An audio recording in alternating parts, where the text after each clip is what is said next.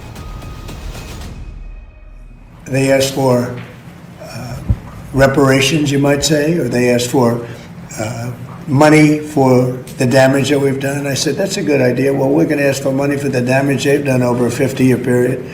Whether you go SS Cole or whether you go all of the people that were so badly hurt, so badly wounded or killed, many thousands of people, and maybe damages for the 52,000 protesters over the last 4 months that were killed in Iran. और उधर Trump धमकी दे रहे हैं कि Iran को गुजरे 50 सालों का हिसाब देना होगा। खाड़ी में हुए अमेरिका के हर नुकसान की भरपाई ट्रंप ईरान से करवाना चाहते हैं, जबकि ईरान के नए सिक्योरिटी बॉस ने धमकी दी है कि हार्मूज अमेरिका के लिए एटम बम से ज्यादा घातक बनने जा रहा है। रिपोर्ट देखिए। ट्रंप हमारे साथ। ट्रंप के गुस्से को बढ़ाने वाला एक नया ऐलान ईरान ने इसके बाद किया है। ईरानी संसद स्पीकर कालिबाफ के सलाहकार माजिद शाकेरी ने ऐलान किया है कि ट्रंप से ईरान कोई समझौता नहीं करने वाला। माजिद शाकेरी ने सोशल मीडिया पोस्ट कर सीधे शब्दों में लिखा है, ट्रंप हमारे साथ किसी भी तरह के समझौते तक नहीं पहुंच पाएंगे। हम 20 जनवरी 2029 तक इंतजार करेंगे और हम उनका कार्यकाल खत्म होने तक इसी तरह बने रहेंगे। यह ईरान का स्ट्रेटेजिक पेशेंस यानी रणनीतिक धैर्य का प्लान है, जिसका मकसद ट्रंप को युद्ध में तब तक उलझाए रखना है जब तक उनका कार्यकाल खत्म नहीं होता। ट्रंप के प्रेसिडेंट पद से विदाई के बाद ईरान अपनी ज्यादातर शर्तों को मनवाकर युद्ध में जीत का ऐलान कर सकता है, लेकिन हार्मूज 2029 तक बंद रहा तो पूरी दुनिया में हाहाकार मच जाएगा। हार्मूज से तेल सप्लाई पर लगे ब्रेक ने कई खाड़ी मुल्कों को कंगाल करना शुरू कर दिया है। ईरान की शय पर हूथी लड़ाकों ने दूसरे अहम ऑयल रूट को भी दहलाना जारी रखा है। ये लाल सागर में हूथी के हमलों का लेटेस्ट ट्रेलर है, जहां हूथी फाइटर्स ने कार्गो शिप के चीथड़े उड़ा दिए हैं। लाल सागर में बारूदी धमाकों से खाड़ी के 2 फ्रंट फिर से सुलगने लगे हैं। यही वो 2 फ्रंट बारूदी धमाकों से दहल रहे हैं। यमन के लड़ाका हूथी तेल रूट बॉब अल मंदेब में दुश्मनों के जहाजों को तबाह कर रहे हैं। इधर इजराइल लेबनान में हिजबुल्लाह को सिर उठाने की मोहलत नहीं दे रहा है, मगर मार बराबर की है। हूथी के हमले ज्यादा सटीक और विनाशकारी दिख रहे हैं। इजराइल की बमबारी भले ही भीषण है, लेकिन हूथी के हमलों का खौफ कई खाड़ी देशों में फैल रहा है, क्योंकि हार्मूज के बाद दूसरे तेल रूट का ब्लैक तबाही लाने वाला साबित हो सकता है। ईरान समर्थित हूथी फाइटर्स ने एक डेक कार्गो शिप को मिसाइल धमाके में उड़ा डाला है। लाल सागर से गुजर रहे कार्गो शिप पर हुए हमले में 3 लोगों की मौत होने की खबर है। यमन मिलिट्री ने इस हमले की डिटेल रिलीज कर बताया है कि बॉब अल मंदेब से हूथी की परमिशन के बगैर गुजरना अब खतरे से खाली नहीं है। बिअौनिल्लाहि तआला व बित्तवक्कुल अलैहि